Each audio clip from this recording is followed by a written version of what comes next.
company, our business. So congratulations sa mga nag-design na pumasok dito sa ating business na ito. So sabi nga dyan, success starts with a decision to grow. Decision. So sa mga nandito, ikaw ba ang gumawa ng desisyon or ang kasama mo? Sigurado kayo dyan. Ikaw talaga nag-desisyon. Okay, so pinapasigurado ko lang. Kasi kung gusto mo mapasenso, kailangan Ikaw ang gagawa ng desisyon kasi ikaw ang magdadala ng sarili mo sa success.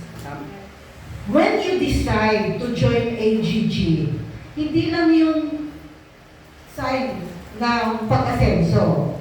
Simula pa lang yun.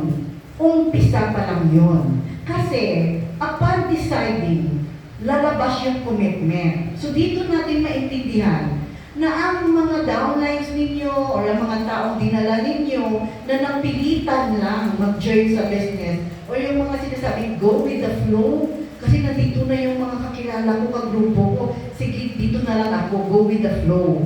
Pero after some time, kahit 1 day pa lang, 1 week pa lang, ang hirap umattend ng training, ang hirap makinig, hindi nag-learn, in short, hindi ginagawa ang business. Bakit? Kasi sa pagdesisyon pa lang, hindi kaya.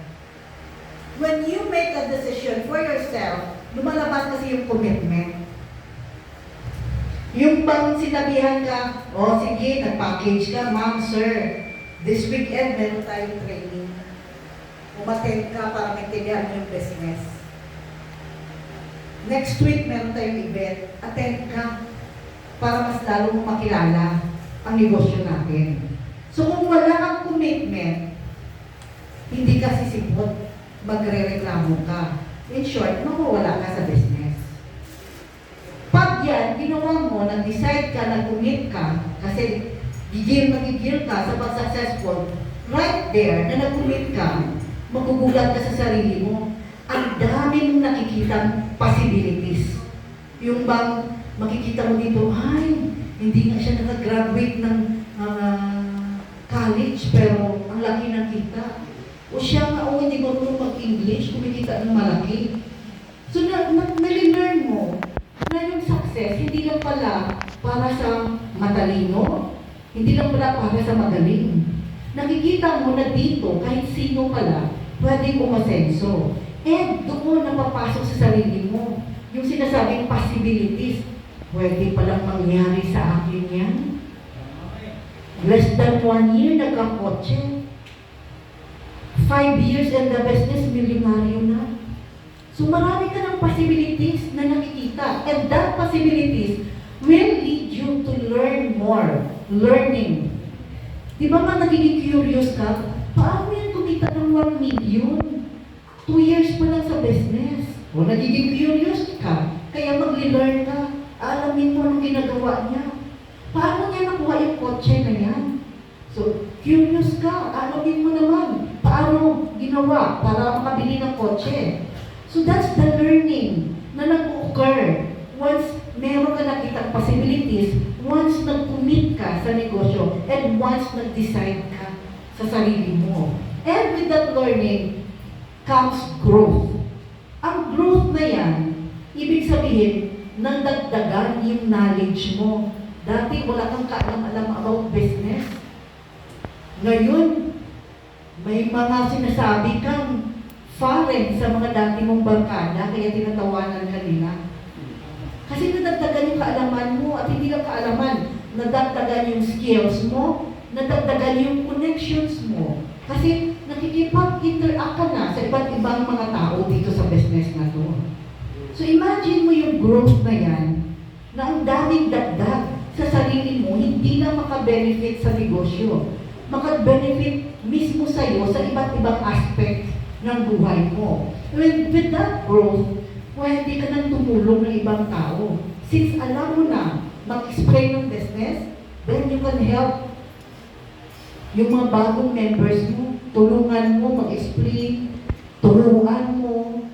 Sa skills naman, ipakita mo paano ginagawa, paano mag-close the sale, paano mag-follow up, paano kausapin yung mga downlines mo, paano maging leader. So with that, ang dami mong natulungan. Kaya nga meron tayong mga ganitong trainings para maraming maka-acquire ng bagong knowledge and skills to help them build the business. At pag marami kang natulungan sa grupo mo, then doon papasok ang income. Medyo malayo sa hagdan, di ba? Medyo mataas na, pero doon pa lang papasok yung income. So that means, hindi ka kikita kung hindi ka tutulong ng tao. Hindi ka makatulong ng tao kung wala kang kaalam-alam. Hindi ka maka-learn, no? Or makita yung mga possibilities kung hindi ka nag-commit. So yun po yung journey na gusto ko ipakita sa inyo para from the very start, hindi kayo magre-reklamo. Kasi success requires sufferings and sacrifices. Wala namang umasenso na first day pa lang, second day pa lang, 6 figures na yung kita. Most of us nag-start sa zero. So when I started MLM, multi-level marketing, wala pang mga binary. In 3 months, 1,000 pesos lang yung kinita ko, ika-third month. Happy ako sa 1,000 pesos. 3 months na ako sa business na ginagawa ko. Pero, hindi ako nag-iba kasi nakita ko ito. Pag gusto mo masenso, akyat ka talaga sa hagdan. Diba? Akyatin mo talaga yan. Para maabot mo. Kasi pag marami ka ng tao na tulungan, yung income na yan ang makapagbigay sila ng achievements. So, there are several achievements. Meron siyempre, financial achievements, meron kang friends, no? Relationship, achievements and relationship, tapos personal growth. So, ang dami mong mga achievement na masasabi ko na feeling mo, ibang tao ka na. Sa confidence level ko lang, doon mo makikita, ibang tao na ako. Because of those achievements. So with this journey, alam ko na hindi lang yung training na nakikita nyo, hindi lang yung pag-invite, hindi lang yung pag-follow up, pag-close na sale, dapat alam nyo hanggang sa dulo. No? Kung saan kayo aabot. No? So I know with every step na inyong gagawin sa hagdan na yan, maraming mga challenges. In every step, ang daming challenges. Yung iba, mabilis makaakyat. Yung iba nadala pa. Yung iba nahuhulog pa. Pero, bumabangon, inuulit, para lang makaabot papunta sa taas. Kasi kung titignan mo, ano ba naman tayo dito sa mundong ito? Di ba? So sa totoo lang, kung ako I have always chased my dreams. Kung i-look back ko yung buhay ko, ang dami kong napuntahan, ang dami kong nagawa ba.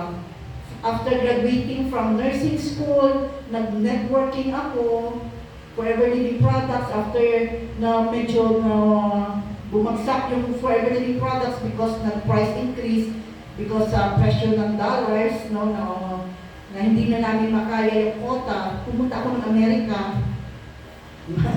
para makipagsapalaran doon. Kaya sabi ko nga, kahit anong plano mo minsan sa buhay mo, si Lord may ibang plano sa iyo. So hindi ko naman in-expect na nandun ako sa Amerika, hindi ko pa nadala yung family ko, namatay na yung asawa ko, so I had to go home. Pagbalik ko dito, naging global, gano'n. So, ang dami ba?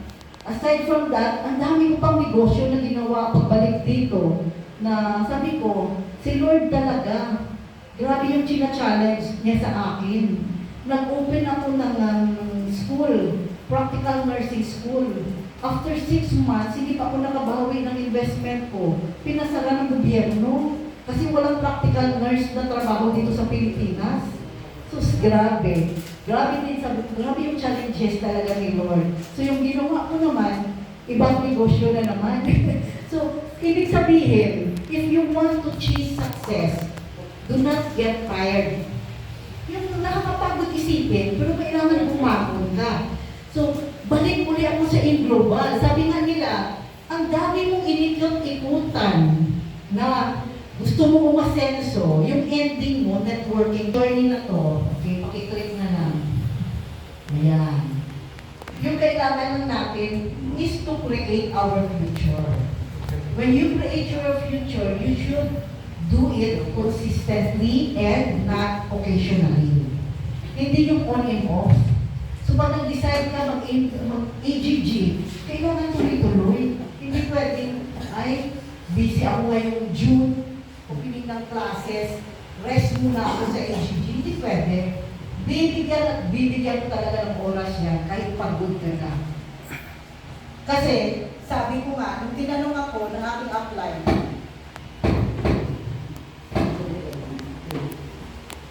sabi niya, bakit mo iniwan sa AGG? Bakit ka pumunta ng Amerika?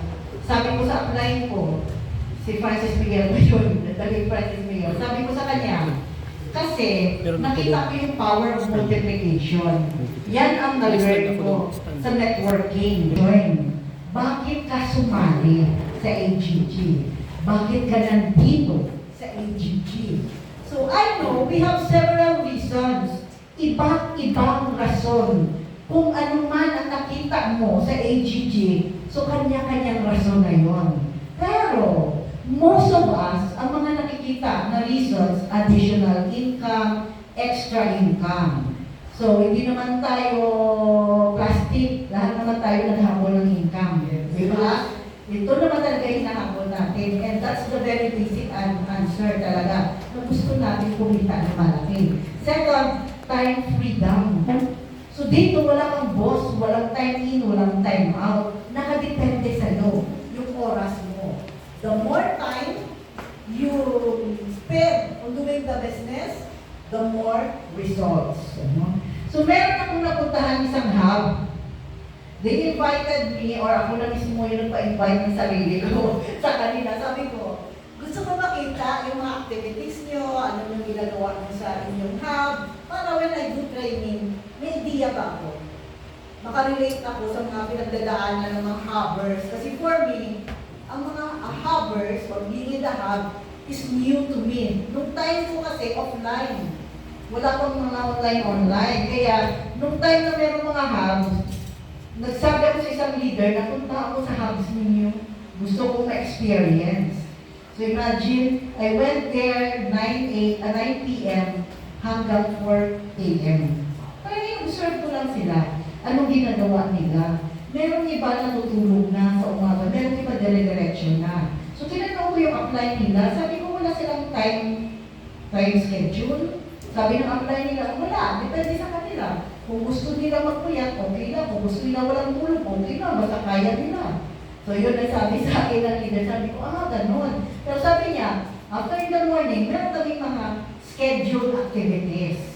Sa umaga, 7 a.m. pa lang, meron silang wake-up call, mag-zumba. No? Zumba time. That's their bonding over the internet. Bonding over Zoom. No? Zumba. 10 a.m. evaluation. Yung mga ganun sila. Sabi mo nung ini-evaluate nyo. Kung ano na yung running na activities nila, kumusta na sila dito, yung bagong pasok sa hub, so para matulungan nila. So may mga evaluation sila ganoon. 2 p.m. OPP. Grabe, no? Grabe. 2 p.m. and 5 p.m. OPP yan. 7 p.m. parang NGO or training. 9 or 10, minsan 10 p.m. another activity. Grabe ganon. Sunod-sunod. Pero nakadepende yan sa'yo kung saan activity ka mag-join. Hindi nila pinipwersa. Pero na-notice ko, halos lahat naman sila, kahit walang tulog, andun pa rin sa mga activities na yan. Minsan sa OPP sa hapon, yun na lang, kukunti na lang sila kasi yung iba natutulog sa hapon. Pag wala silang invites. Or minsan, every other day sila ng OPP. Yung mga umattend, yung schedule nila, 7 times to 9 times a day. Fix na yun, every day. Ganon. Ang kanilang prospecting, boosting. Yan, boosting. Most probably talaga sa gabi, no? Mag-follow up sila, mag-answer sila ng mga tanong, may mentoring sila. So sa gabi na nila yan ni-help. Pero every time tinatanong ko sila, ganun pa rin ang ginagawa nila. And true enough, after 1 year, they have produced a lot of top earners. Sabi ko nga, nakadepende talaga sa iyo yung success mo. Okay, so time freedom. Kung gusto mo mabilis ka umasenso, tinabihan mo yung oras sa pagtatrabaho. Diba? Dapat, kung hindi lang quality time. Okay. Ang isa na lang.Ison, meron ba na dun na sumasali because of personal development? Especially yung mga gusto mag-develop ang kanilang speaking ability, yung ma-overcome yung shyness, yan. Gusto nila kasi maraming tao. So, personal development or personal growth. Then, financial goals. Ibig sabihin, gusto nila talagang may negosyo. Hindi lang pagkakitaan. Gusto nila yung may negosyo na pwedeng mag-grow ng malaki. Kaya nandito sila, nakita nila na sa global pala, pwede pala forever yung business mo. Kasi padamihan na downlines. No? Palakihan ng grupo. Doon mo malalaman na malaki din yung income mo, malaki yung grupo mo. Then building confidence and relationships. So people's business tayo dito. Kailangan marunong ka makisama. Marunong ka makisabay. No? So may times na meron kang sarili mong mundo, pero dapat na-adjust mo yung sarili mo na makisama sa iba. And helping others. So part of the business is service. No? Since meron kang mga taong pinala dito, so expected na tutulungan mo talaga sila.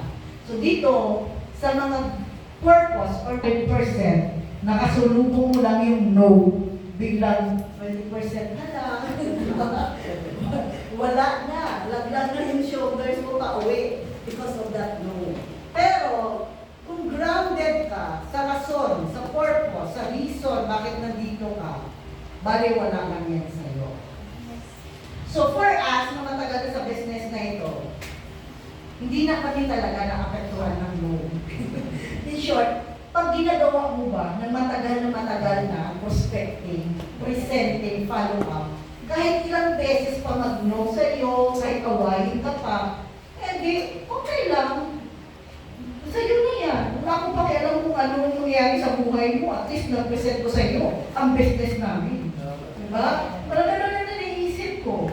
Wala akong pakialam ang nangyayari sa iyo. Ang importante, na-serve ko yung mission ko to present the business and the opportunity sa iyo. Kung ayaw mo, edi sa'yo na yan. Parang gano'n lang. No? So, sa mga baguhan, medyo masakit yung no.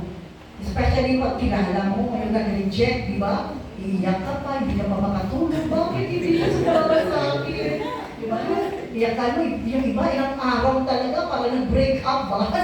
Ilang araw talagang dinamdam yung rejection. No? So, kailangan lang ulitin mo ulit, mag-invite ka ulit.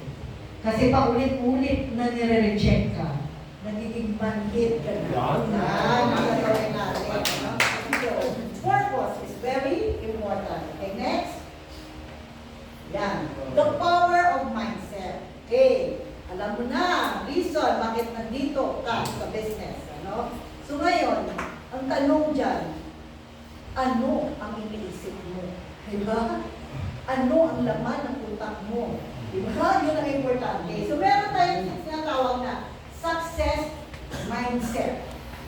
Ibig sabihin ng mindset is your mental attitude. Habitual mental attitude. Pag sinasabing habitual mental attitude, ano palagi yung laman ng isip mo? Ano palagi yung naiisip mo pag na-encounter mo isang bagay, isang tao o sitwasyon? Ano yung instant na naiisip mo? Yan ang mindset. Ibig sabihin, ang mindset ng tao nakadepende kung positive or negative. Meron kasi ibang tao, example, ito sa mga kabataan palagi ko itong naririnig may nakita na mag-boyfriend at mag-girlfriend. May isang set ng mga kabataan sasabihin, positive ba ito or negative? Paano mo yan malalaman? Siyempre, dapat kasama kayo palagi.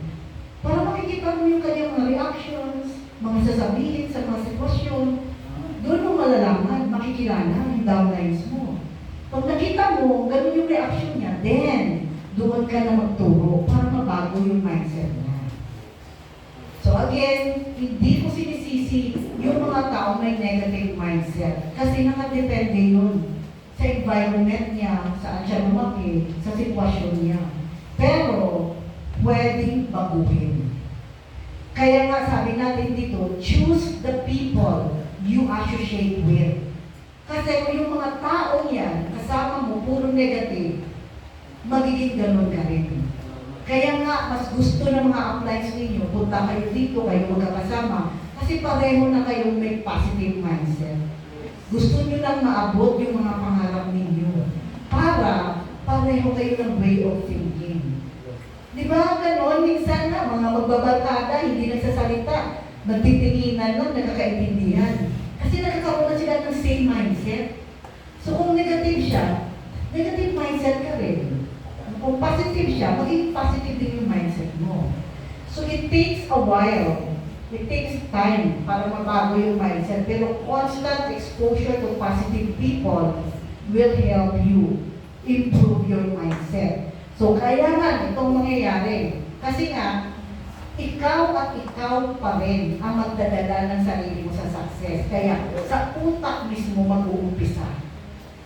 Kahit gaano kagaling yung upline mo sa pagturo, pag-guide sa'yo, pag-mentor sa'yo, kung puro negative yung laman ng isip mo, then walang mangyayari sa'yo. So successful people have this mindset. Una, they stay positive during challenges. So ang daming challenges sa Pilipinas, calamities pa lang, di ba?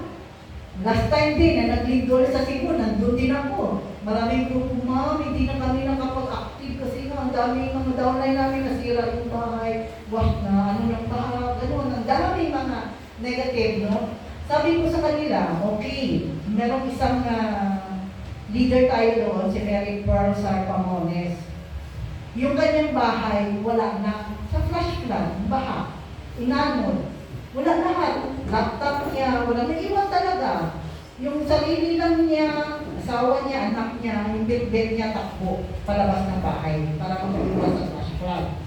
So sabi niya sa akin, hindi niya alam anong gagawin niya. So nagmumugbog siya doon sa bahay ng kapatid niya. Sabi ko, kung hindi ka lalabas dyan sa bahay ng kapatid mo, anong mangyayari? Tao mo masenso, they focus on learning. Yan. So you learn from those who walk the path before you. Yan talaga stress ko. Ang business natin kasi kakaiba. Hindi yan maintindihan ng ibang mga negosyante.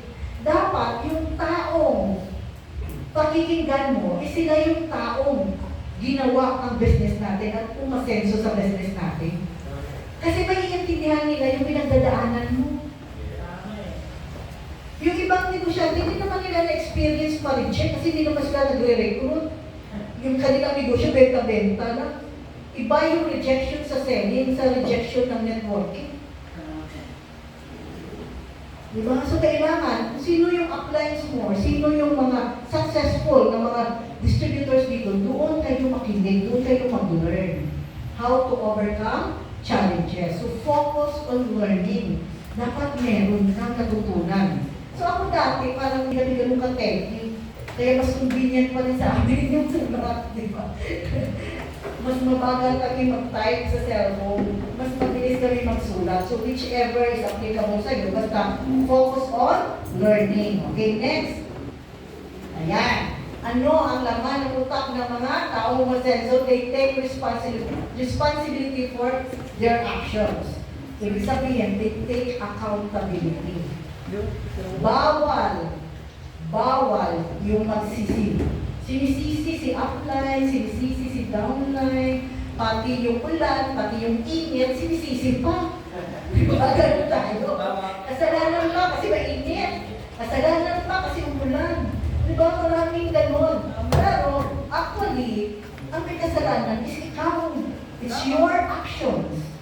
Pero ganun tayo eh. May tayo magsisi sa mga bagay-bagay sa mga tao. Ganun tayo. Kaya, kung konti lang, yung mayaman. Diba? Kasi kung konti lang, ang nag-take responsibility or accountability. So, una, gagawin mo, pag may mga challenges, trials ka na-encounter. Ano? So, kailangan ma-acknowledge mo. Pero kasi dito, dead ba? Alam na nila may problema, dead ba pa rin? Di ba? Yung walang pakialam. So, pag may problema, especially regarding sa business mo, kailangan take action right away. Iisipin mo talaga, anong mangyayari pag hindi ko pa ito sinolve? Anong mangyayari pag hindi na-manage ito? Anong mangyayari? Yan, kailangan. Then, anong gagawin ko? Dapat yun ang iniisip kaagad. Hindi pwede, salamin ito ng downline mo. Hindi kasi siya sumipo. Late kasi. Wala, di ba? Ganon. Kasalanan ito ni apply. Hindi niya naman kami tinuruan. Ganon, di ba? So, ang daming pagsisisi o sinisisi natin. Kasalanan ko kasi wala kaming apply. Kawawa kami. Ganon din ako, nung umuwi ako ng Iloilo, yung apply ko sa Manila, sa Francis Miguel. Ako lang sa Iloilo. Sabi ko, kung wala akong apply, hindi ako apply. So sabi ko, ako yung apply dito. Wala na ako, hindi ko na look forward na may apply ako doon. Ako yung apply. And true enough, kung makikita nyo, yung mga successful na mga distributors, yung iba sa kanila, wala namang apply mo talaga. But they stood as upline for their group, for their downline. So yung dapat, yung actions mo, ako yung tatayo as upline. Huwag ka maghihintay na merong upline, ipapadala si Lord. Yan. Kung wala kayong upline ngayon, no, ikaw, somebody in your team, tatayo na upline. Okay? Next. Remain consistent even when results are slow. Ayan. Another trials naman yan. Bakit maraming nagja-jump ship? Nagja-jump ship. Bakit marami yung nagta-transfer sa iba-ibang kumpanya? Kasi feeling nila, hindi na sila umasenso. Their results are slow. Na hindi nakapag-hintay. Walang pasensya. Alam niyo, yung pag-asenso natin dito sa business na ito, nakadepende yan sa'yo. Merong ibang nagsasabi sa akin, Ma'am, hindi talaga. Kasi kami, ako, nagawa ko na lahat. Lahat ng sakripisyo, lahat ng hirap, lahat ng struggles na gawa ko. Hindi ako umasenso habang nakita ko si ganito. Ilang months pa lang siya, pati na lang in-year. Pero sometimes, yung mga unfair na sinasabi mo, tinutulungan ko lang ni Lord na magiging strong. Stronger. Kasi bibigyan ka niya ng mas malaking blessings.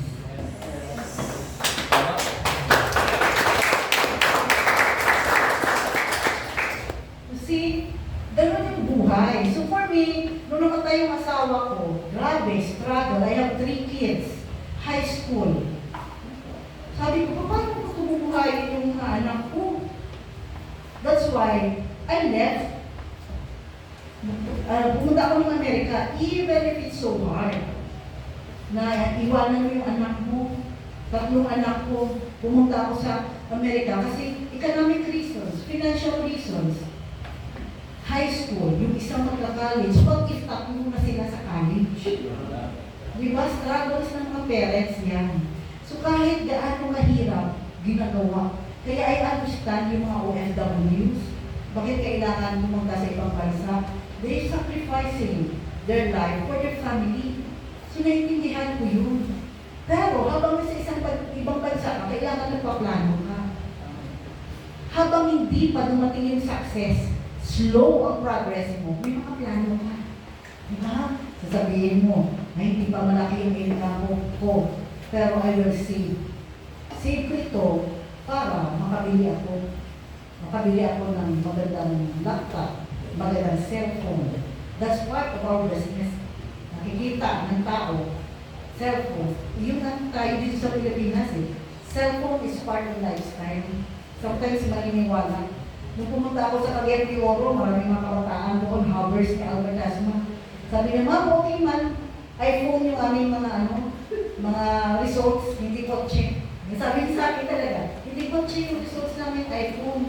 Sabi niya, bakit iPhone yung binili ninyo? Bakit hindi naman kayo mag-down sa mga second hand na kotse? Sabi niya, kasi ito palagi nakikita ko ng perspective kami, nag-represent kami, iPhone. At sa sa kanilang edad, syempre parang amazing.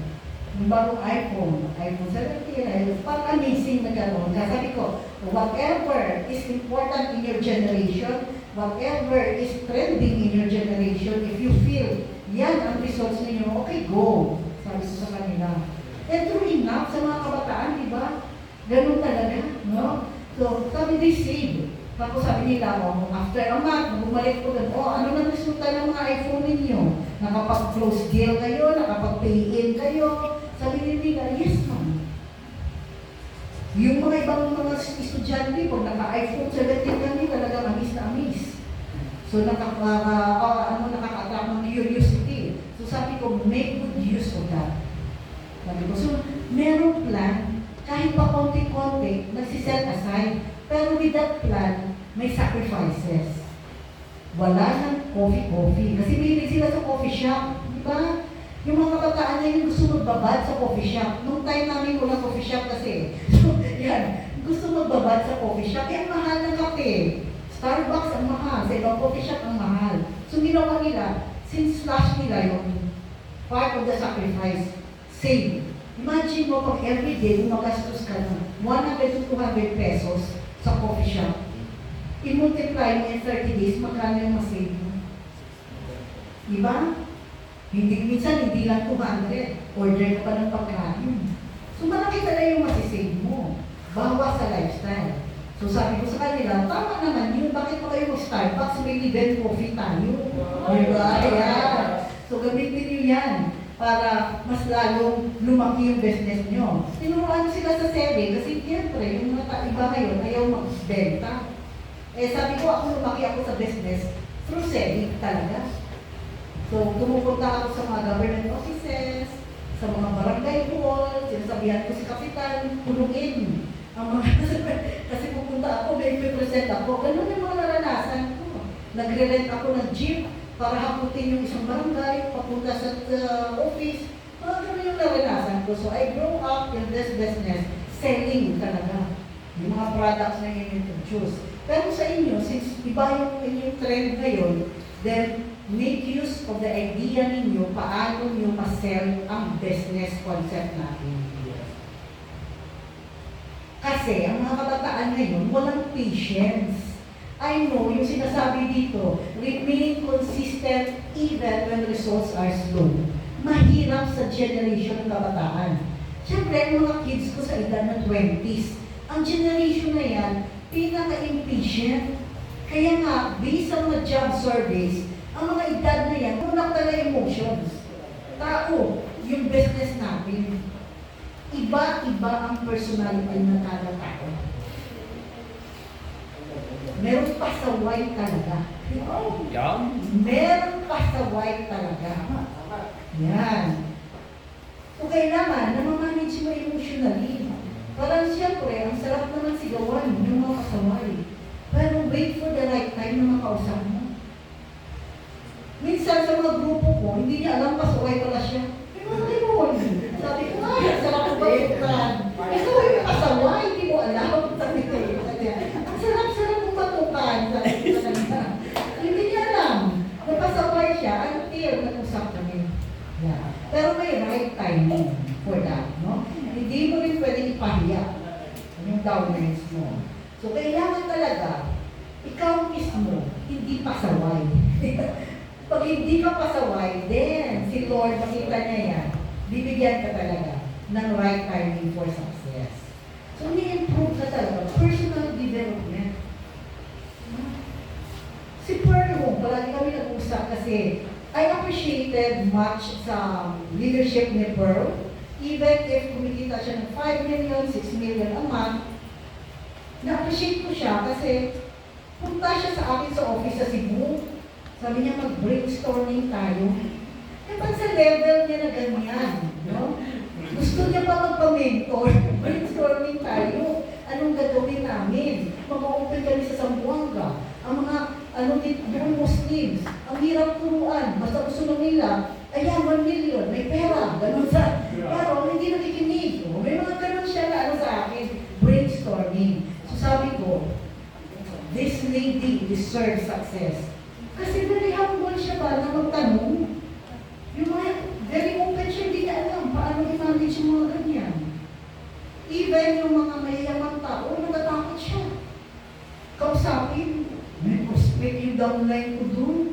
milyonaryo, may resort, ang daming dinupain, takot siya.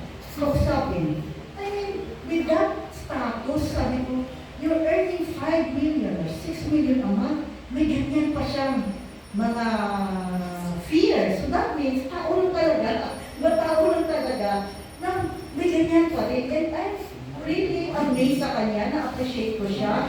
Kasi yung humility niya ba na magsabi sa akin, mag-ask mo. So sometimes sabi ko, tama naman, kahit kami, ilang beses na rin kami nag-training na ganito. Pero kung nagsasalita kami, nandiyan si Doc Ed, natakot na kami. Minsan nakikinig kasi si Doc Ed, nandiyan si Doc Ed, hindi ko na alam yung sasabihin ko. Parang mga ganon, di ba? So may ganyan tayo minsan. Magaling ka na magsalita, kung nandiyan si apply mo, nandiyan si apply, di ba? Natatakot ka na. So, sabi ko kay Pearl, sabi ko, ano yung naisip mo? Sabi ko, sa'yo, ano yung naiisip mong gawin? Kasi in my experience, sabi ko sa kanya, pag mayroon mga ganyang sitwasyon, sa akin kasi pag nandiyan yung apply ko, since close ako sa apply ko, wala akong pakialam. Yung apply ko is Francis Miguel, na-mentor ko rin sa dating company for Everly Products, magkakasama kami. Kaya parang yung closeness, wala na yung iyak-iyak ba? Nandiyan ako eh. Pero sabi ko, kung meron mga somebody na influential, ewan ko lang, hindi ko alam kung naranasan ko yan. Kasi na-experience ko rin, Mayor's League. Nag-product day mo ako, hindi na ako natatakot. Parang gano'n. So tinanong niya ako, anong ginagawa mo? Sabi ko, I just focus on what I'm going to do. Lahat ng tao dun, mayor ng iba't ibang tao sa Antique. Ang products na dinala ko lang, worth 38,000 pesos. Wipe out. Binili nilang lahat. Walang naiwan. Sabi ko sa kanya, order na ngayon, babalikan ko. Di ba? Pero, kasi nga hindi ko expected na ganun pala sila, no? So, since sabi ko, alam ko naman na yung mga edad nila, 40s, 50s, 60s, so nag-focus ako sa product at sa common sakit na sakit ng adults. So, doon na ako nag-focus. Wala akong naramdamang takot, wala akong naramdamang hiya, kasi nakafocus ko talaga ako sa sasabihin ko at sa gagawin ko. So sabi niya parang, sige, yun ang gagawin ko. Sabi ko, tama, no? Mag-focus lang. Hindi ko rin na-realize. Pero ngayon na-realize ko, sa mga past experiences ko, wala naman talaga akong masyadong ganyan na feeling kasi nakafocus talaga ako sa aking sasabihin, sa aking gagawin. So siguro ganun lang tayo. When that situation na may encounter natin, na feeling natin maliit tayo, may malaki dyan, nasa audience, no? Focus lang tayo kung ano yung i-present natin, anong sasabihin natin, para hindi tayo nawawala. No? Kasi pag nakafocus ka sa kanya, ano, yaman-yaman, bilyonaryo ko, mawawala ka sa sasabihin mo. Kaya kahit gano'n lang kaliit ang negosyo mo, basta it comes from the heart yung pag-explain mo, then that's okay. No? So, always remember, no? When the time is right, the Lord will make it happen. Amen. Dapat deserving tayo sa ganyan. Okay? Sige. So, once your mindset changes, everything on the outside will change along with it. Tama po, kung nabago yung pananaw mo, mabago na rin yung sitwasyon mo. Kahit gaano pa yan kahirap yung sitwasyon mo, pero nagbago yung pananaw mo sa buhay, ma-improve talaga. Di ba yun ang mga nasishare sa akin ng mga downlines ko dati na pag-uwi ko sa bahay, galit na si nanay at si tatay, wala kami ulam, hindi sila nakapaghapunan. Pero ako okay na, nag-daydreaming pa rin, masaya pa rin. Di ba kasi nabago yung mindset? Until after ilang months, na-fulfill niya yung pangarap niya, kumikita na siya. Nakakabili na ng pagkain. Unti-unti na rin nabago yung mindset ng kanilang magulang. So, gano'n na tayo. Okay, the value we bring. So, since we are bringing AGG, sharing our business to a lot of people, dapat makikita nila ano yung worth, ano yung significance, ano yung usefulness ng negosyo natin sa kanila. Yun talaga yung hinahanap ng tao. Pag nag-present ka, what is it for me? Ano yung makuha ko dyan? What something good will came out kung ginawa ko yan o gagawin ko yan. Ha? Yun talaga naisip ng tao. Or sometimes, negative siya. Sasabihin niya, baka scam yan. Yan. Negative yan ang mindset. Baka scam. Siyempre, sa sitwasyon din, maraming scam companies dito sa Philippines. Kaya, yung situation mismo ng lugar natin na na-scam, yun din, nag-create ng negative mindset sa kanila. Pag-present ng business, ay baka scam yan. Tapos ako yung palabas ng pera. Part-time lang. So, kailangan mo ng stable income. Pwede yan makuha dito. Ang advantage pa sa package, pwede mo yung gawing negosyo. See? So, na-cover mo lahat ng kanyang needs. Na-solve mo lahat ng kanyang problema. Naka-offer ka ng solusyon sa kanyang mga problema. Number 2, providing quality products or services. Hindi lang tayo basta magbenta. Masarap itong kape, bilhin mo na. Masarap po si 24/7, maganda ito sa katawan, bilhin mo na. Hindi dapat ganun lang. Dapat may service na kasama. Anong ibig ko sabihin? When you sell products, you have to explain the products. When you sell the products, dapat in the truest sense of the word, para sa ano to? Ano ang gagawin ng produkto niyo sa akin? Hindi yung i-hype mo. Tapos malaman niya, hype lang pala, mali naman sinabi mo. Mawala yung trust, hindi na magre-reorder. So dapat, when you share our OBI product services yan and our health products, na-explain ng mabuti. Introduce mo na meron tayong doktor. Every Monday, no, meron ka rin Doc Boots ng virtual consultation. No? Wherein, pwede kayong tanong-tanong. So, we providing product knowledge, and nag-discuss kami ng mga sakit, common sakit, hypertension, diabetes, kidney problems, then mag-virtual consultation. Tanong kayo, ano mga concerns mo?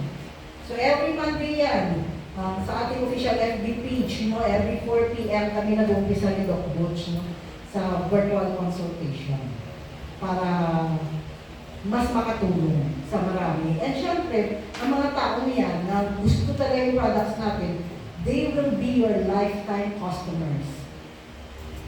So kung product lang, yung gusto niya, huwag mo nang pilitin mag-recruit tapos ma-discourage lang kasi na-reject. Diba?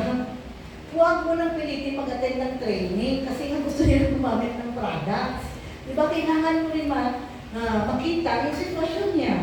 May sakit siya, gusto niya na mag-retired na siya, gusto niya na mag-relax, ayaw niya na mag-training.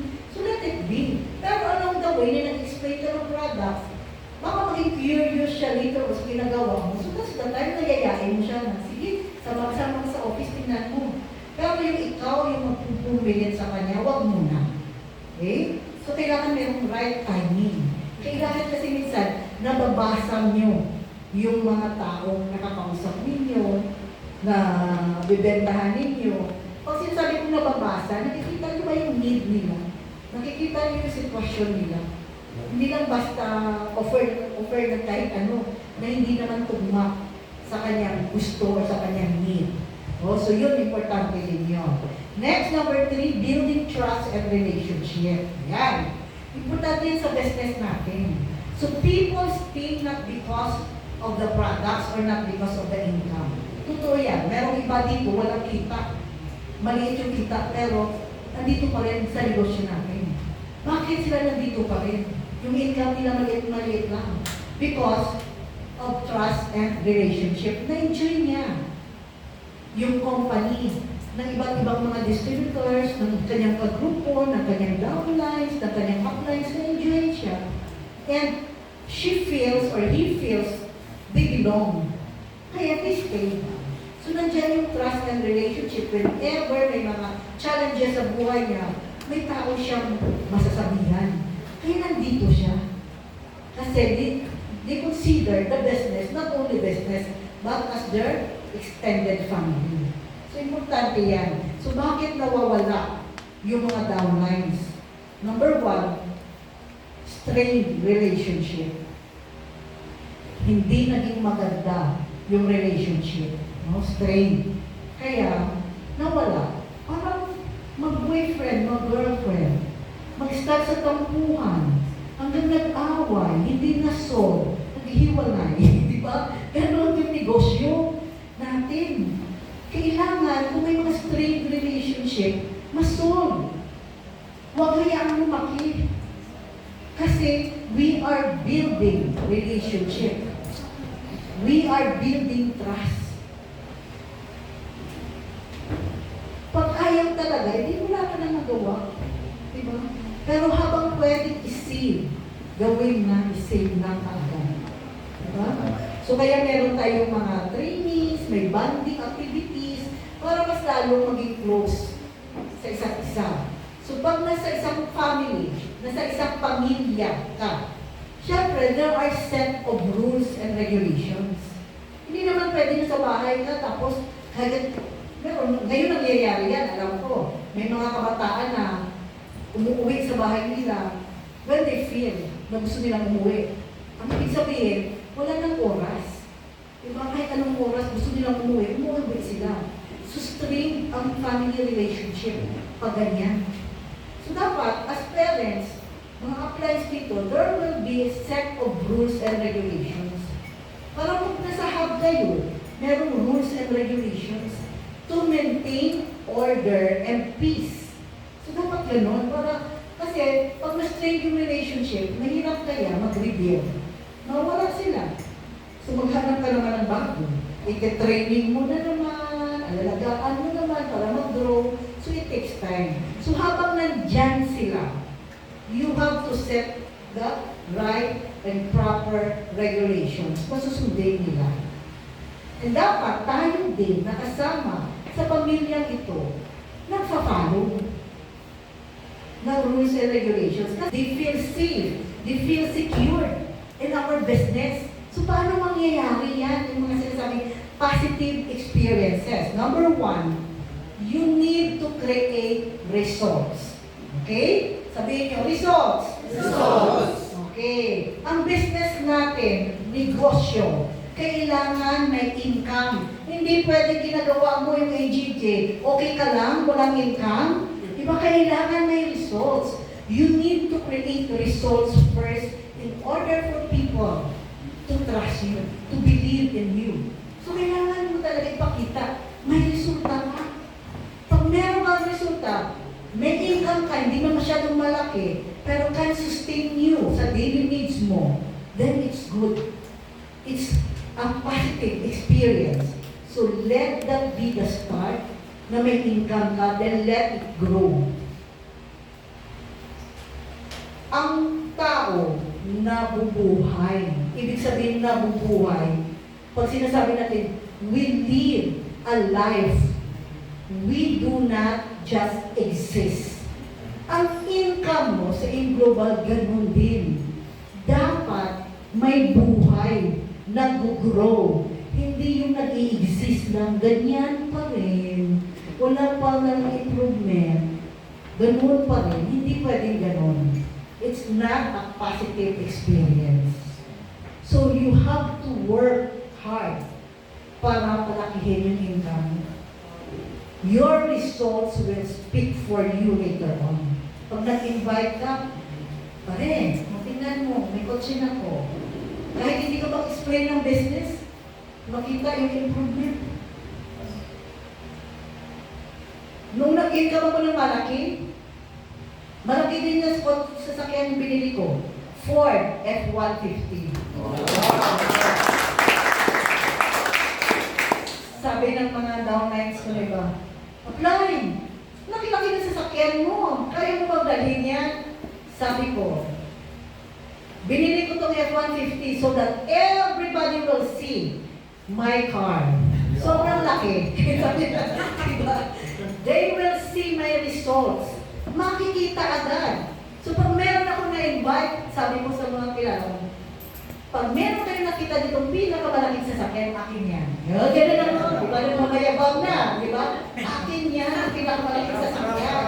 So tingin-tingin sila, sabi nila, tinuro nila, yan, pinakamalaki. Tinuro nila, F-150. Siyempre, kukunin ko yung aking remote. Chup, chup. O, di ba? Akin yun. So, yan.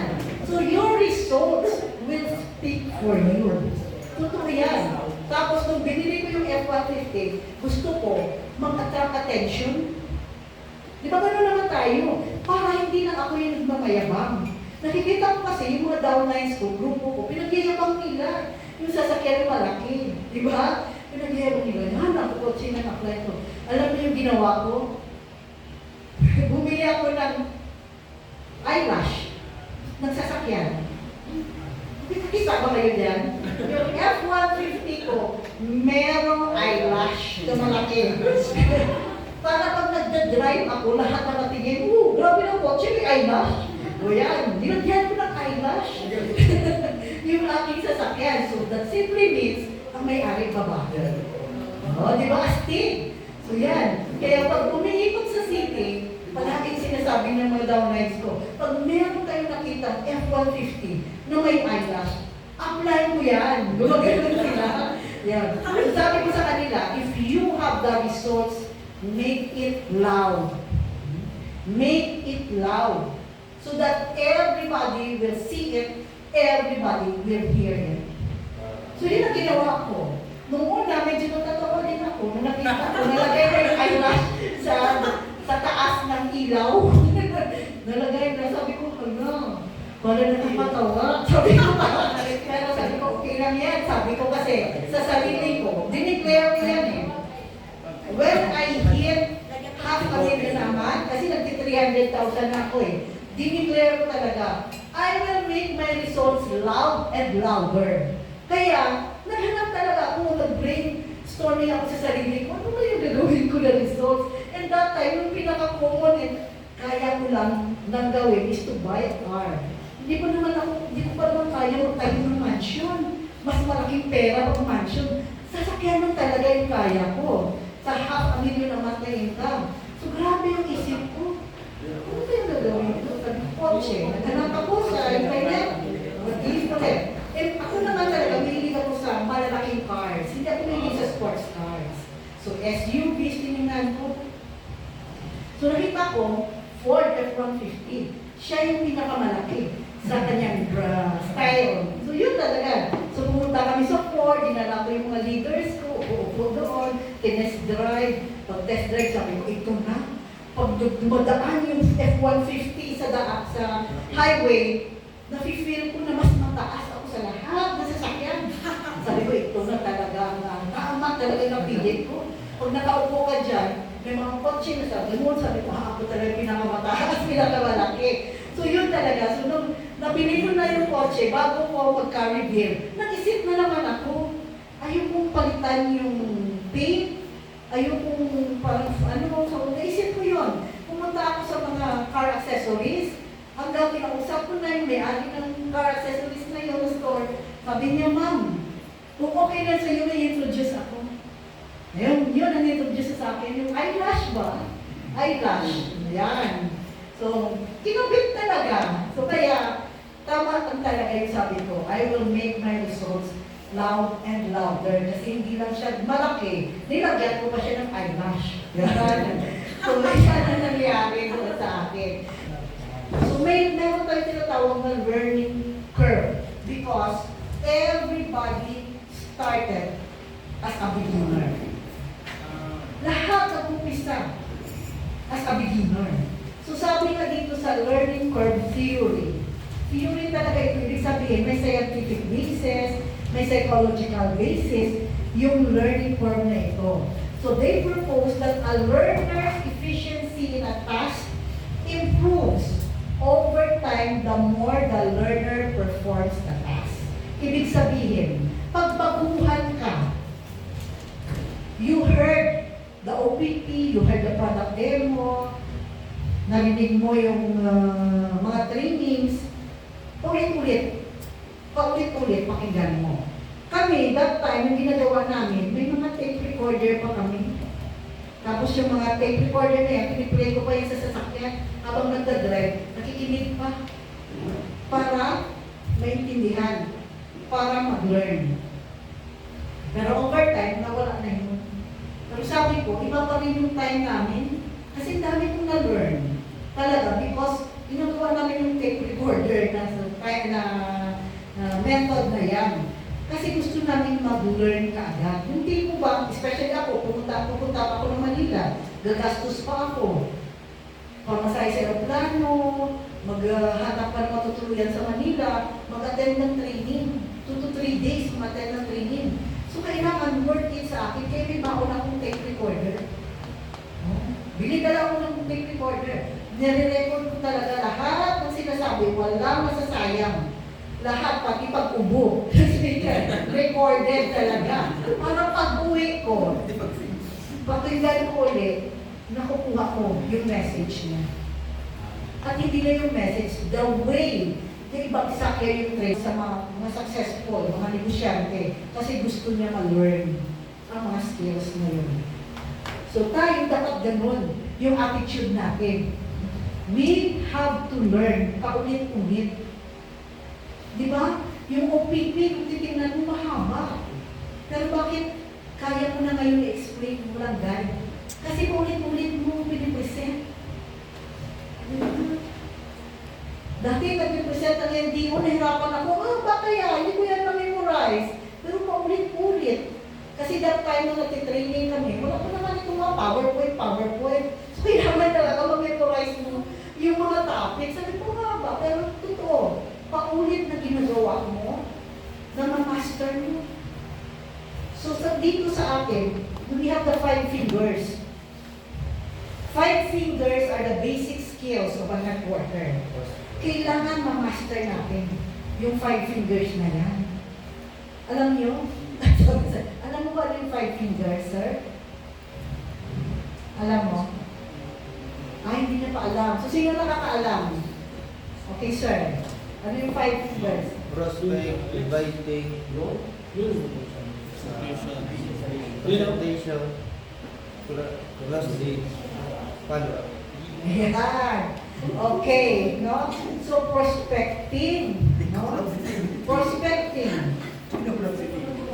Inviting. Prospecting is maghanap ka ng mga taong gusto mo ma-invite. Pag nahanap mo yan, second, invite mo na. Inviting. Invite mo sila. Kailan kayo mag-Zoom explanation, chat, or pwedeng face-to-face. After na-invite mo, presentation. Present, what is the business? Different na mga style, system, ang mga grupo ngayon. So, present kayo. May copy-paste naman ngayon na system. Pwedeng gawin yan. Bilis lang, no? After nag-present, then, follow up. Mag-decide sila, dapat follow up within 24 to 48 hours. Kailan sila mag-join? Anong package? Follow up. Kailan possible na magpadala para makabili ng ganitong package? And after follow-up, closing the sale. Sa closing the sale, doon tayo mag-set ng goals. Goal setting. Para ang expectations niya, mag-fulfill right away. So yan ang basic na skills ng networkers. Yung tinatawag ng 5 fingers. So, when you learn this business, dapat ma-master yung 5 fingers na yan. Yan. Okay, so as a beginner, learning is mo talaga. Mag-present, ang dami mong kinopya. Anong sasabihin, anong i-present. Pero hindi mo naman pala ginagawa. So sayang. So practice. Pwede ka mag-practice sa kasamahan mo dito. Kami may ganun kaming mga activities. May team building activities ba na okay, partner-partner, o sige, ikaw practice ka, mag-present sa akin. Pwedeng gawin as team building activities yan. You explain the marketing plan, you explain company profile. So, kung pamunti-unti lang, para makapag-practice, so partner-partner, yan. Pwedeng gawin as team building activities para ma-practice at ma-master yung basic skills na kailangan mong gawin. Kasi not all the time, nandyan si upline para mag-present ng business, para mag-present mag-explain ng products. So, dapat trabaho mo yun. Yung upline mo will guide you. Pwede siya magsabi ano yung next na gagawin mo, pero yung mga detail na mga dapat gawin, ikaw talaga gagawa. So, may mga, yung team building activities dapat gawin yan, no? Partner, no? Presenting the company profile. So, after mag-present ng isa niya naman, no? Tapos titignan yung upline, yung paper, kung tama ba, itong pinresent niya na company profile. Minsan may nakikita ko, bakit mali? Bakit ganito na? So, mali-mali yung sinabi. Okay, matatawa ka na lang sa mga team building, pero okay lang. At least sa mga mistakes na nangyayari, nakaka-learn sila. Okay? After practice, improve. So doon, pag may mga mistakes, again, pag first-timer or beginner, when you do prospecting, inviting presentation, okay lang, may mga mistakes. Ang importante, na-acknowledge mo yung mistakes and na-improve mo. Diba? Marami na rin ako experience na mali minsan yung sinabi ko. It's a challenging task to be a leader. But only leaders succeed in this business. Walang umasenso sa negosyo ito na hindi na-create ng grupo. Walang kumikita ng malaki na walang grupo. Lahat na kumikita ng malaki, malaki din yung grupo. And with that big groups, you are the leader. So if you want to earn big, prepare yourself to become a leader. So understand na dapat ang mga kailangan gagawin, mga basic. Naintindihan nyo. Kaya ngayon, minumod kayo ng company. Tinitraining kayo to become leaders. Again, everybody started as a beginner. So walang masama pag mag-umpisa pa ulit, mag-learn. Kasi lahat ng umpisa. Diba? Si Pearl, 2015 ba siya nag-join? 2015 siya nag-join sa Global. But only during pandemic lang siya kumita. Year 2020. So imagine mo, with those 5 years, yung income niya, okay lang, sabi niya, okay lang. Hindi siya kumita. Bakit? Tanong ko sa kanya, bakit with those 5 years, and I know you even went to PNG. To PNG pa siya, para lang mag-build ng grupo doon. Bakit anong nangyari along the way, those 5 years, hindi ka kumita? Sabi niya sa akin, I don't consider myself as a leader. I don't lead my team. Hindi siya naging leader. May isang tao siya na nag-depend siya sa isang tao to lead her team. Siya mismo, member lang. Parang ganun sabi niya. Parang member lang ako, ano ako yung upline, parang member lang.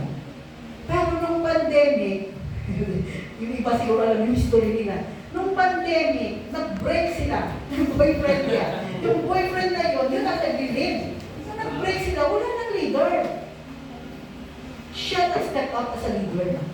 Kaya sabi niya, only that time that I stand up as a leader, only that time lumaki yung income ko. See? So to life story niya na yun.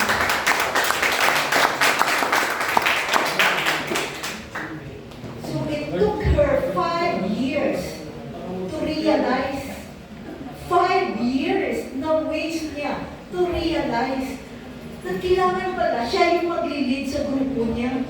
Sabi niya, I was so dependent to that person. Siya nag-lead sa grupo ko, hindi niya naman downlines. Pero God is good. Nag-break kami. Kaya nag-start ako sa leader. So yun, grabe yung story niya. So sometimes sabi ko, tama sometimes with all those years, naging bulag ka. Hindi mo alam yung tama or mali.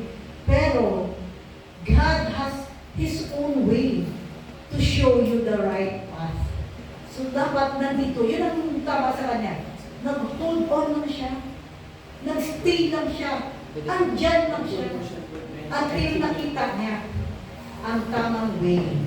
That's the journey. Yeah. Okay.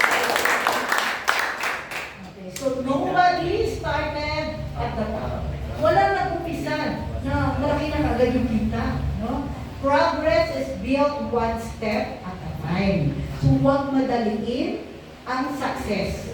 So step by step gagawin ang dapat gawin para hindi ka ma-pressure, para hindi ka ma-burn out.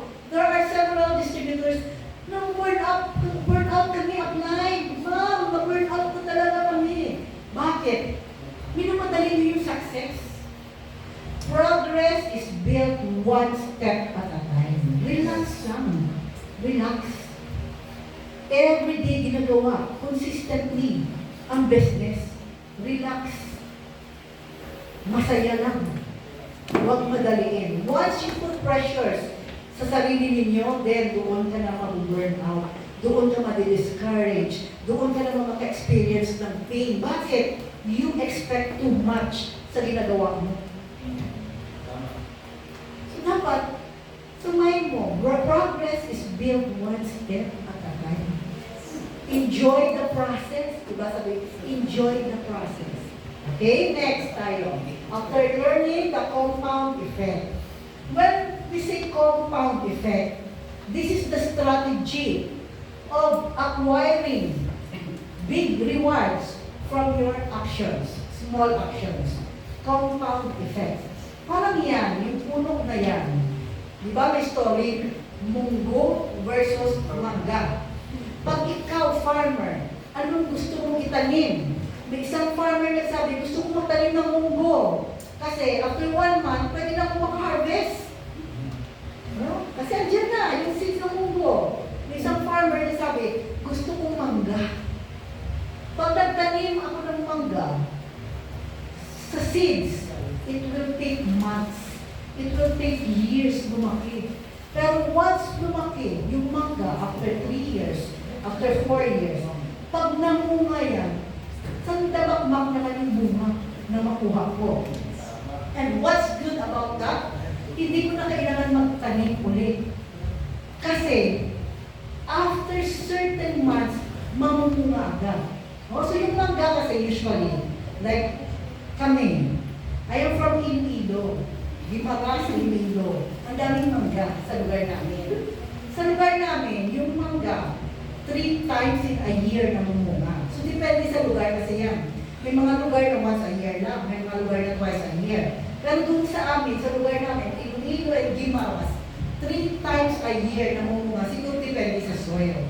So pag tinanim mo yung mangga, pag namunga siya, isang puno pala ng mangga, sobrang daming bunga. So 3 times a year ka mag-harvest ng ganun karami. So parang negosyo natin.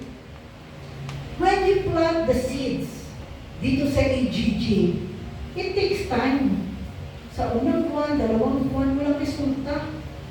Parang ganun sa mangga. Pero, you need to take care of that. Di ba ang ginagawa natin sa mga tanim? We water the plants. Di ba? Nilalagyan pa minsan ng mga abono para mag-grow. Para negosyo natin. Para lumaki negosyo mo, kailangan mo i-learn. Kailangan mo i-master. Kailangan mo mag-duplicate para lumaki. Pero, it takes one step at a time. Diba? Unti-unti lang, hanggang magulat ka na lang, nakabuild ka na ng malaking grupo. In short, one day, you will be surprised na mumunga na ang team mo. So ano yung mga dapat gawin? No? Consistency beats talent. Ibig sabihin, okay lang na hindi ka magaling magsalita. Pero everyday, nagpipresent ka ng business. Consistent. Okay lang, hindi ka gwapo o maganda. Yun. Hindi naman yung basihan sa pag-asenso. Ang importante, nakakapag-invite ka lagi. Diba? Okay lang, hindi ka mayaman. Hindi mo madala sa magagarang restaurant yung prospect mo. As long as meron kang paper and pencil, kahit sa ilalim ng puno, pwede ka mag-present. Ginagawa mo consistently ang dapat gawin, no? And that small actions later on will create big results. Mag-join isa lang, Yung isang mag-join, magugulat ka, magdadala ng marami. Parang meron akong mini-mentor na isang leader sa Iloilo. Siya na lang naiwan na leader sa Iloilo. Sad to say, no? Kasi nga, na-attrition, nadala ni market. Ang grupo doon. No? Sila yung pinakamalaking grupo dati. So, meron na ibang group doon. No? Si Evelyn. Sales lady lang ako dati sa sapatosan, sa SM. So, wala naman akong very talaga na skills and talent. Ito lang. So, yung mga negative na sinasabi ko, mga frustrations niya lang daw. Na hindi niya talaga mapilit yung sarili niya ba na makapag-pay in, makahanap ng leader. Pero, ginagawa niya pa rin. Kasi parang nasa system niya na daw yung prospecting. Sabi ko, right timing. Nakita talaga ni Lord yung sacrifices mo. Kaya, ayan, binigyan ka niya ng downline na taga Hong Kong. So from Hong Kong, umattend talaga. Pumunta sa ating anniversary. Kaya excited siya. So pinakilala niya talaga sa akin. Tapos, kinontak niya ako talaga kasi ang mga tinitake care ko na grupo from Africa. Kaso lang, walang taga Nigeria. So sabi ko lang sa kanya, anyway, maski wala dito taga Nigeria, I will introduce you sa mga staff na sa Nigeria. So may mga ibang staff na from Africa na dumating ng anniversary, in-introduce ko siya para kung may mga needs ba siya ng mga prospects siya, grupo niya, ma-message niya. So yun ang ginawa ko. So true enough, daily habits. Daily habits can make progress. So learn something new. Ano yung something new para sa inyo? Like ako, hindi ko talaga hilig yung online. But since nauso yung online, talagang I stayed sa isang hub. In-observe ko talaga sila. Anong ginagawa? Para pag may mga problema sila within the hub, parang alam ko, anong masasabi ko kasi nakita ko. No? Nalaman ko anong ginagawa sa hub. Then, yung mga boosting na yan, hindi ko rin yan alam dati. But I learned. No?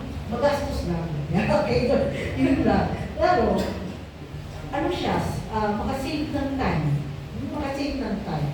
Next, contact new people. Sabi ko nga, tao yung negosyo natin. Dapat prospect as you go along.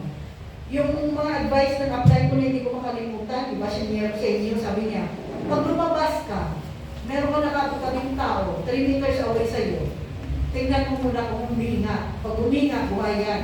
Prospect yan. Natawa ako sa apply ko hanggang ngayon, pero naalala ko pa rin yan. So, totoo nga. Basta may tao sa gilid mo, prospect yan. Prospect along the way. As you go along. Parang ganun lang, no? So, maraming tao paglabas natin. Kaso lang, hindi naman natin ginagawang prospect. Di ba? So, kailangan yan, ang mga new, na-learn natin yan, ang mga new people din na kailangan natin ma-approach. Then follow up consistently. So the secret of having a sale is follow up. Hindi siya closing the sale. Follow up talaga yung sekreto. Paano mo malalaman na interesado siya? Paano mo malalaman na willing siya mag-invest? Kung hindi ka na-follow up. Diba? And attend training sessions. Training is important. Kasi nga, negosyo ito, hindi lang ikaw. Kasi minsan, may mga apply dito na feeling Superman. Yung sasabihin niya, akong bahala. Ba, Superman yan? Sabi ko, grabe, apply mo, Superman. Siya lahat. Bibigyan kita ng downline. Bongga si Superman. Gumagano ako. So, hindi pwedeng gano'n. When you join the business, this is your business. Kaya nga, independent distributor ang tawag sa inyo. Ang uplines nyo will guide you. Ang mentors nyo will support you. Yung mga grupo na nandito will help you. Pero, the way you build the business, it's your responsibility. Ikaw pa rin. Kaya kailangan training, attend trainings, acquires a lot of knowledge and skills, and support teammates. Yan. We need to support each other in this business. Yung mga sinasabing ABC, pakausap, yung gano'n. So you need to support your teammates. Kailangan yun para meron namang maririnig pwedeng ikaw lang all the time. Meron akong sinasabing matching. No? Yung ginagawa kong matching dati. Pag meron akong dalang engineer, maghanap ako ng distributor or leader ng engineer. Sige, kausap kayo. Pag merong teacher, mga teacher dito, hanap naman ako ng successful na distributor. Teacher yan, kausapin mo. So, matching. Matching, sabi ko. No? Sa term namin sa Ilonggo, yung sinasabi ko sa dati sa mga downline ko, patusik tayo, patusik. Di ba sa mga manok ba? Yung family kasi namin, maraming manok. Fighting cocks, yung patusik, sasabi ko, para magkaintindihan sila. Yan, no? So, matching mo. They have the same background, makarelate siya. Nurse ako, bakit nandito ako? Bakit hindi ako bumalik sa Amerika? O bakit hindi ako nagtrabaho sa nurse? So, here comes another nurse prospect mo. So, magsishare ako. Kasi minsan, pag nadala ka ng isang tao, like nurse, engineer, may pride. Di ba? May pride siya. Nurse na, pwede akong kumita ng dollars. Diba? Seaman ako, pwede akong sumita ng dollars. Di ba? Bakit ako makikinig sa kanila? Pero, kung i-match mo siya sa isang tao na katulad niya, katulad ng profession niya, mag-humble down siya. Diba? So, yun ang mga isang secret, no? Para makapag-close ng sale and to support your teammates. So, ang success formula natin dito, daily activity plus time. Ibig sabihin, prospecting, gaano mo siya ginagawa. Baka prospecting mo isang tao lang, 5 minutes, tapos na. Diba? Paano ka makahanap ng maraming prospects? Yung iba buong magdamag, nagpo-prospecting online. So how long are you doing that? Yung activity na yan. Daily activity. So magawa ka ng timetable mo, prospecting buong umaga, follow up buong hapon, presenting magdamagan. So may mga time na magawa ka ng schedule para hindi ka mawala sa tamang landas. Anong ibig sabihin? Yung mga downlines ko dati, pinapasubmit ko ng daily time record. Pinapasubmit ko sila. Paggising sa umaga, yan. Kasi hindi pa naman gusto dati yung online eh. So gising ng maaga, hindi pwedeng late ka na nagigising. Hindi pwedeng 9 o'clock, 10 o'clock, hindi pwede yun. Pag negosyante ka, 6 a.m., gising ka na. The most 7 a.m. Then, focus on yourself. Me time. Pag-isip sa umaga may me time. Anong ibig sabihin ng me time? The most important person to follow up is yourself. Di ba? Pwede kang mag-pray, pwede kang mag-meditate, pwede kang mag-exercise, pwede kang mag-kinig ng music. Yan. Me time. Because ang unang i-follow up mo is yourself. Sarili mo. So yun ang gagawin mo. Tinuturo ko talaga yan sa grupo ko dati. No? Pag-isip sa umagang meantime, gaano ka katagal mag-exercise? Gaano ka katagal mag-meditate? So it's up to you. In the middle of the day, you get ready. Get ready. So kahit sa kapitbahay ang puntahan mo, presentable yourself, okay. Hindi pwedeng mabaho ka, hindi pwedeng hindi ka naligo, hindi pwedeng hindi ka nasuklay. Because you are carrying our business. And yourself is the representation of your business. Hindi pwedeng ganun. At least ngayon may online na. Kahit naka-short lang sa baba, naka-zoom naman sa taas. Hindi ko na nakikita. Pero, pag offline ka, presentable. Hindi kailangan mamahalin yung damit o anong ginagamit mo. As long as malinis, neat, and clean, okay na. And of course, mabango. Nakapag-toothbrush. Pangit naman yan na nag-present ka ng business kung maganon. Maganon yung kaharap mo, di ba? So yeah, be cautious. Cautious ka sa sarili mo. There is improvement na makita sa'yo. So minsan, natatawa na yung mga grupo ko kasi yung mga bagong invites namin, yung mga bagong members, pagdating sa training, nakapag-in. Wow, may bago. Kahit t-shirt lang yan na puti o gusto, hindi na magandang t-shirt, basta nakapag-in, presentable, yan. So nakikita nila yung improvement. Kasi when you feel that you are prepared, you dress up, no? Naiiba din yung actions mo.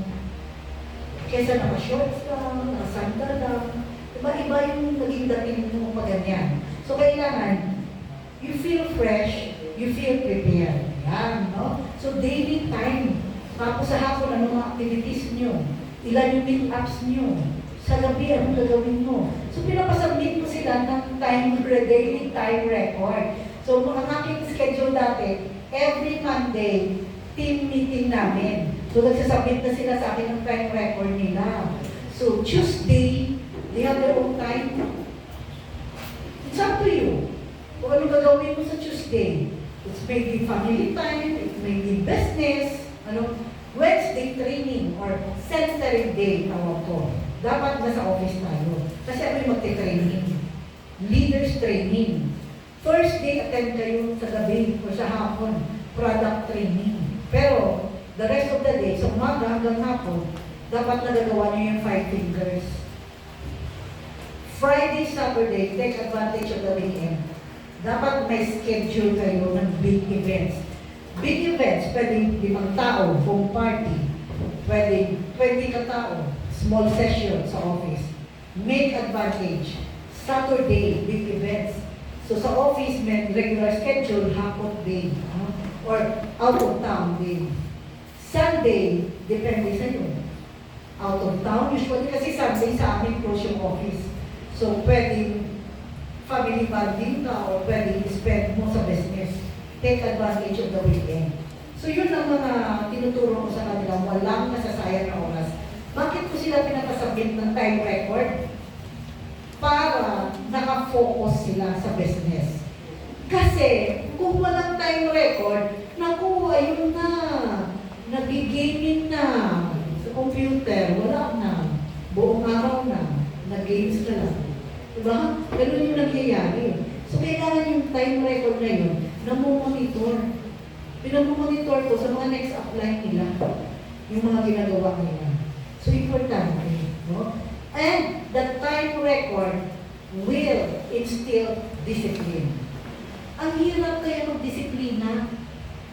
Diba? Except pag military siya, sanay na siya dinidisiplina. Pero tayo, nako, walang disiplina sa sarili. So with the time record, ginawa ko, para madisiplina nila yung sarili nila. It doesn't benefit me at all. Sabi ko sa kanila, ang maka-benefit kayo, madidisiplina nyo yung sarili ninyo. Na kung ano yung pinarioritize nyo sa ganitong araw, gagawin ninyo. Dapat hindi yan nababalik yung inyong schedule. Kung ano nakaset dyan, yun na, except kung may mga emergencies. So dapat alam ko rin, para makita ko yung flexibility ninyo. Pag hindi natuloy ito, anong next step ninyo? So nakikita how flexible they are, how they plan their trips. May plan A ba? May plan B, C, D. So yan ang pinapagawa ko sa kanila. Kasi pag nasa negosyo ka, negosyante ka, dapat meron kang plan B, C, or D. Hindi lang yung isa ang plano mo. Ayan ang gagawin natin. Okay? So, daily activity, time will give you progress. Ayan. So, hindi pa results, progress. Nag-i-improve. Lumalaki yung income. Okay, next. So, consistent action often produces better results than occasional bursts of effort. Ang ibig sabihin, kahit pa konti-konting actions ginagawa mo, pero everyday yan, the whole day ginagawa mo, it's much better than mag-upload ka, isang araw lang nag-upload ka ng 50. Pero, once a month lang pala yun. Diba? So, mas mabuti pa, everyday, may isa-dalawang tao ka.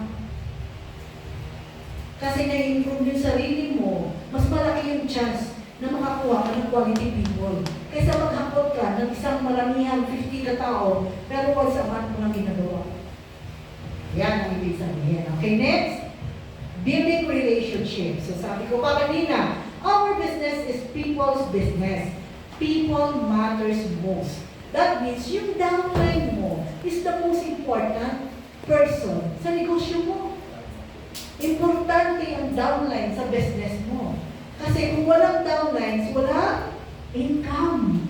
Diba? You can get income sa product selling, a little. Pero network ang magpapalaki ng income mo. So focus on listening to them.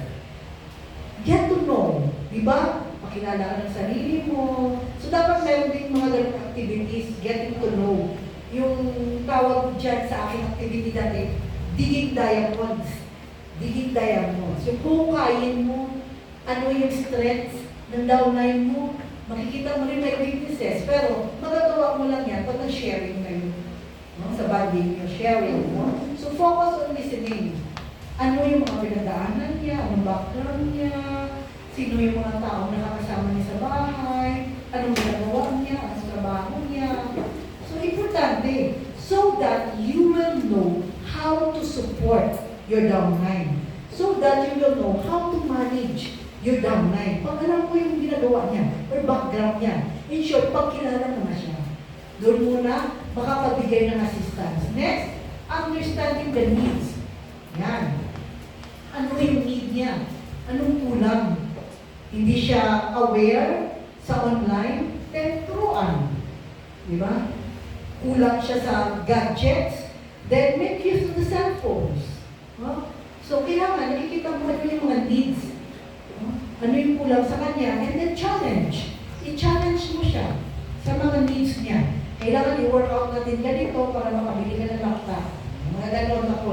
Kailangan, every day, after this week, mag-learn ka, after 1 week, every day may prospect tayo kakausapin. Para next month, may laptop ka, kahit ordinary laptop lang. O may mga challenge akong binibigay. Para kung anong kulang sa kanya, makuha mo. Next, providing support or service. Yan. So, syempre, apply tayo, magsusupport tayo. The first time, pwedeng tayo muna kakausap sa mga prospects niya. No? Second time, nag-learn siya, nakikinig lang. Third time, he's also talking. The same time, nagtutok ka rin, pinapashare mo. Fourth time, you let him or let her explain the business. Nakikinig ka na. And the fifth time, mahala na siya. Kaya-kaya niya na. No, yan, no? So that means guiding and supporting your downline along the way. Parang baby ba?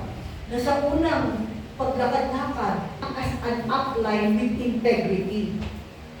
Kasi alam ko, marami na nangyari dito. Yung upline mismo, yung nagluloko, niloloko yung downline. Diba? May mga ganun. Hindi yan kasalanan ng kumpanya, kasalanan niya ng tao. Minsan kasi may mga nalilinig kami, ay, ewan sa yung robot kasi hindi naman binigay yung package ko. Sabi ko, saan na bumili ng package? Sino yung nagbumili ng package? Eh bakit isisi mo sa kumpanya? Dapat isisi mo sa tao. So dito, trust is very important. You will be business partners. Partners. Ibig sabihin pag partners, you help and support each other. So ano na lang mangyayari kung wala kang tiwala sa partner mo? Parang marriage ba? Parang kasal? Di ba? Pag kasal, sabi na nila, marriage is the highest form of love. Sabi na nila, no? Parang nagnegosyo ka sa global. Yung tiwala, binigay mo sa business. Yung tiwala, binigay mo sa downline mo, sa upline mo. Kailangan yung tiwala na yan, hindi mawala o hindi mag-break. So anong gagawin mo? You have to be honest. You have to be true sa business dealings. Kung ano yung tamang sistema, yun ang gagawin nyo. Para hindi masira yung trust. Okay? So strong partnerships create lasting success in business. Ayan. So para magtagal, ang downline, pero pagsasama niyo ng upline mo, kailangan you trust each other. Yung bonding ba, di ba? Sometimes, mas matagal pa yung samahan niyo ng grupo mo kaysa samahan mo sa kapatid at magulang mo. Yun ang mga nangyayari, especially yung nasa hubs, di ba? Doon na kayo nagsistay, kasama yung mga hubbers o mga ka-teammates mo. Compared na sa bahay mo, kung kailan mo lang sila nakakasama. Kaya kailangan yung trust na yan, hindi mag-break. No? So that your partnership will last. Okay? Next. So long-term success comes from genuine relationships. Bawal ang plastic. bawal ang plastic, no? Kaya nga pinagbabawal talaga yung plastic sa ibang lugar.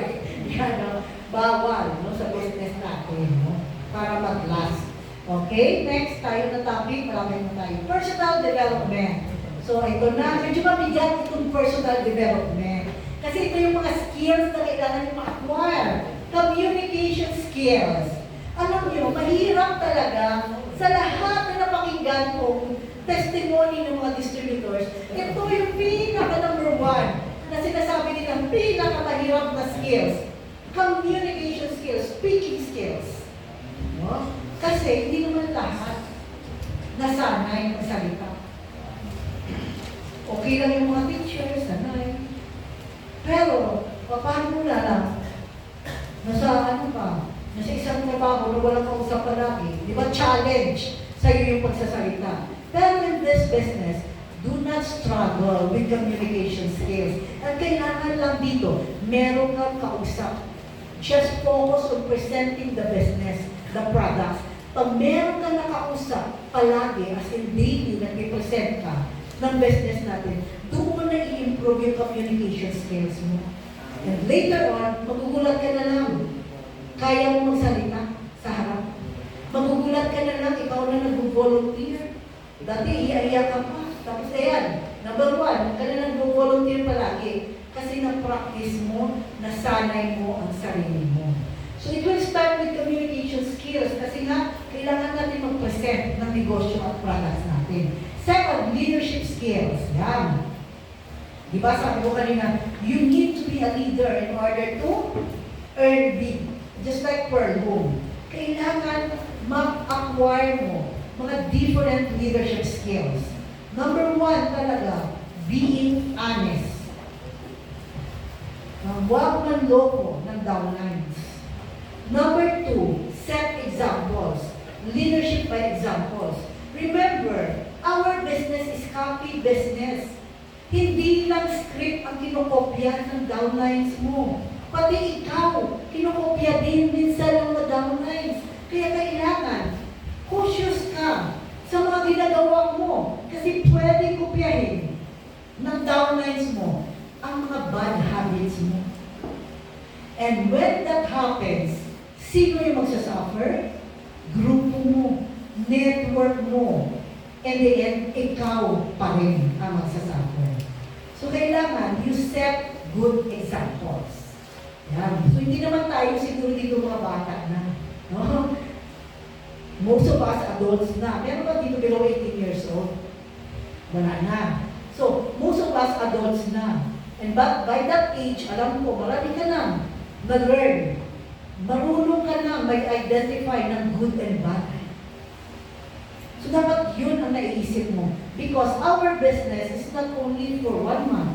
It's not only for 2 months, 3 months. It's not only for 1 year. Ang mga tao na nakasama mo ngayon will be here with you for a long, long time. Build your integrity and good habits, no? Yan ang mga examples na pwede mo ipakita sa grupo mo. And confidence. Yan. Pag nag-i-explain ka, nag-i-present ka ng business, dapat alam na alam mo. Kasi doon magsisimula na makita na confident ka sa sinasabi mo. Ang tao, magpipiin or sasali sa business mo, pag nakita niya that you are very confident in presenting the business or products. Kasi pag naalangan ka, may nakakalimutan ka minsan, sasabihin na nakikinig, ano ba ito? Parang hindi niya naman alam ang negosyo niya. O diba? Meron ng doubt. Kailangan, alam na alam mo yung sinasabi mo. Build your confidence. Nawawala na naman yung confidence ninyo pag hindi mo naintindihan, hindi mo alam ang ibang aspect ng negosyo. Kaya natatakot ka, naalangan ka, nagda-doubt ka kung kaya mo kasi hindi mo na-master. So magsisimula ka ulit sa learn para ma-adapt mo sa self mo yung self-confidence na sinasabi. And time management. Ayan, time management. Sabi nga nila ang mga Filipinos daw, 1 hour late palagi. Diba? Ganon. So, it's a challenge for us. Alam ko sa company natin, naging challenge yan sa mga events natin, late tayo nag-umpisa. Kasi nasanay Naging branding yan sa mga Filipinos, ang Filipino time. Yung bang okay na sa atin pag na-late. Pero in the end, hindi maganda pala sa image natin. Alam mo, when I work in the US, pag dumating ka sa trabaho mo, 30 minutes before the time, late na. Imagine, my time is 6 a.m. Call time 6 a.m. Dumating ako 5:30 a.m. Lahat tinitingnan na ako. Sabihin, you're late. Like 5:30 pa lang, late. Kasi ganoon ang American time, they arrive 1 hour early. They get ready 1 hour early para pag-pick ng 6 a.m., ready to work. Hindi yung pagdating ng Pinoy, nagamit pa, ayusin pa, ang dami. Sila, they give time. So, kailangan ganun tayo. We have to set good examples para mas lalo mag-progress ang business. Kasi sabi nila sa akin, if you arrive late, nabawasan na yung service mo sa pasyente natin. Nabawasan yung oras na dapat na-render mo. Kasi yung utak mo, hindi pa ready. Kasi you arrive on time. Dapat you arrive 1 hour before para na-ready mo yung self mo, na-ready mo yung utak mo. And that's the real time na masasabi natin, ready to work ka na. Kasi prepared ka na. Naisabak yung sarili mo sa trabaho. Hindi yung 30 minutes before, naiwan pa yung utak mo sa labas. So talaga sabi nila sa akin. Kaya doon ko naiintindihan that they value time. Kasi nga, yung sweldo naman sa Amerika, per hour. Kaya ganun sila mag-value ng time. Kung ano yung sinisweldo mo sa isang oras, dapat binabalik mo talaga. They find it ridiculous kung yung oras na nirender mo, kulang, tapos binayaran ka ng 1 hour. Eh sa atin kasi sanay na sanay tayo ng Filipino time. So tama naman. Kaya very productive. Sabi nila sa akin, kaya nga, yung mga third world country daw, naging third world country because they do not value time.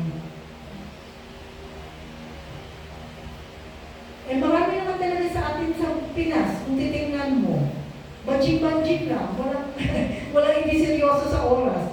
They let time pass. Walang plano sa buhay ba? Ganon, no? So, kailangan baguhin natin sa business natin.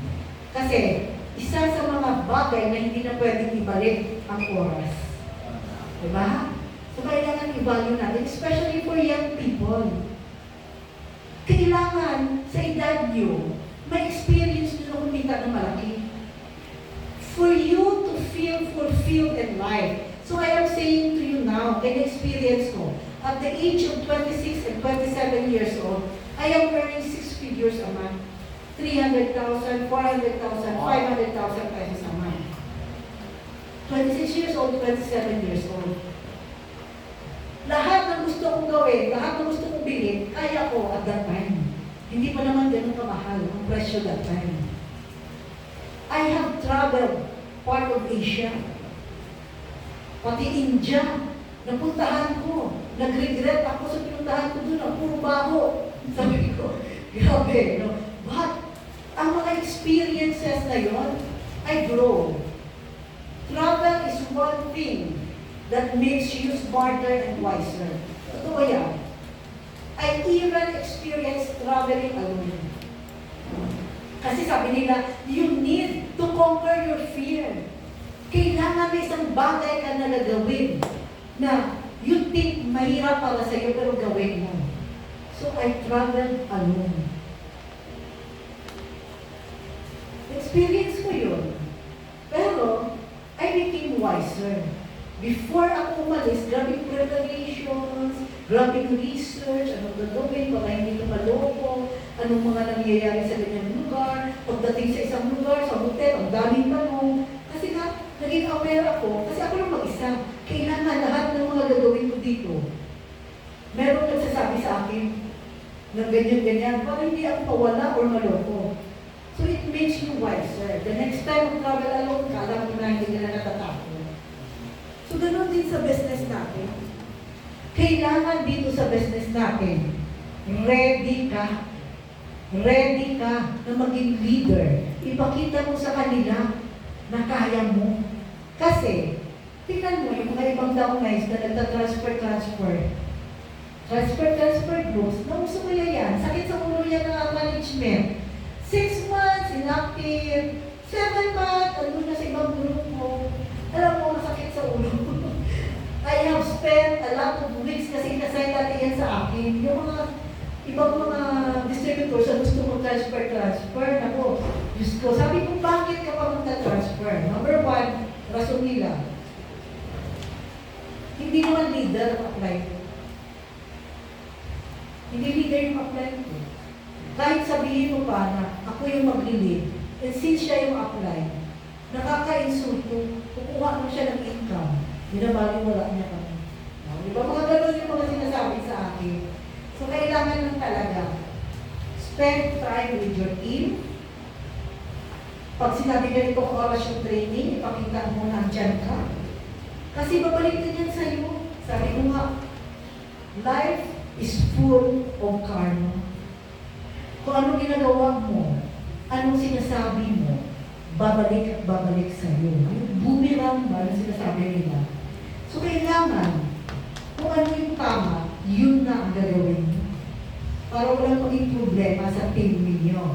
Then, emotional resilience. Ayan. Emotional resilience. Bawal ang maarte at madrama. Emotional resilience. Ha?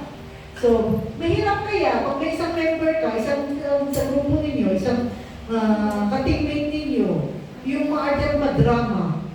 Di ba? Magti-take care nyo pa ba yan sa mga maarte at madrama? So that means, you are not ready for this business. You will encounter a lot of rejections, tapos hindi ka resilient emotionally. Isang no lang iyak ka. Hindi ka lang pinagbigyan ng apply mo. Nagtampo ka na. Hindi mo na sinasagot yung message. Hindi ka na nagme-message. Hindi ka na papakita. Hindi na siya immaturity. But you are not resilient emotionally. Doing a business, there's a lot of emotional challenges. Mental, physical, emotional challenges. So, ang Pinoy, sabi nila, resilient physically, I don't think mentally. Physically resilient. Kaya natin magutom, kaya natin walang bahay, kaya natin mapahiya. Pero mentally, there's a lot of people na nagsasuffer. Emotionally, mas grabe. Nagre-regress. Yun ang mga research findings, no? Nagre-regress ang mga Filipinos kung may mga challenges. So, emotionally hindi sila resilient. So, parang na-timing sa akin, emotional resilient. Kasi nga, nakuha ko na yung aking master's degree in nursing. Nag-enroll ako for doctorate degree. Ako siguro yung isang tao, hindi nagsasawa ang aral. Sabi nga ni Jason Limo, ano ka ba, Nay? Hindi ka ba nagsasawa? Kami ayun na namin pumunta ng pangaralan, mag-study. So sabi ko, isa sa mga research study, hindi ko natapos, pero itong resiliency ng mga Filipinos. Most Filipinos, pag nakaranas ng sakuna, they regress emotionally. Anong ibig sabihin noon? Bumabalik sila ng parang bata. Hindi fighter. Physically resilient. Kaya magtiis. Pero emotionally, hindi fighter. Kaya hindi nakakabangon. Kaya naging mahirap pa rin. So, that's my research articles. I gave out sa isang university, dalawang university, sa isang university, 100 questionnaires about emotional resiliency. Tapos, sa isang university naman doon sa Quezon, another 100. So, a total of 400 na subjects, 200 sa Iloilo ko binigay. So, 400 subjects na tao, they regress emotionally. Nagiging pa-baby. Pa-bebe. Ganon yung magaling ng Pilipino. Tama yung pa-bebe. So kung gusto nyo ma-develop yung personality ninyo. Naku po, iwasan yung pabebe. Sa may mga challenges. You need to be a fighter. You need to stand up. No, walang pabebe na. Di ba? Kayo mga guys, pag yung girlfriend yung pabebe, ano kayong feeling nun? Naiinis ba kayo? Yes. Naiinis sila. Sarap sa pakin. So how much more kung yung lalaki yung pabebe? Di ba? So naging pabigat. Nagturuan sila. Mabigat kaya. Mabigat dalhin. So kailangan we have to work out on our emotional resilience. Bakit? Kasi the greatest thing, mahirap labanan emotions. Sa totoo lang, emotions. Mahirap labanan, mahirap kontrolin, pero kailangan i-work out. Kaya maraming nadi-discourage, maraming nagsastop, maraming nagta-transfer, maraming nawawala. Kasi nga, hindi resilient emotionally. Merong problema, merong challenge, na hindi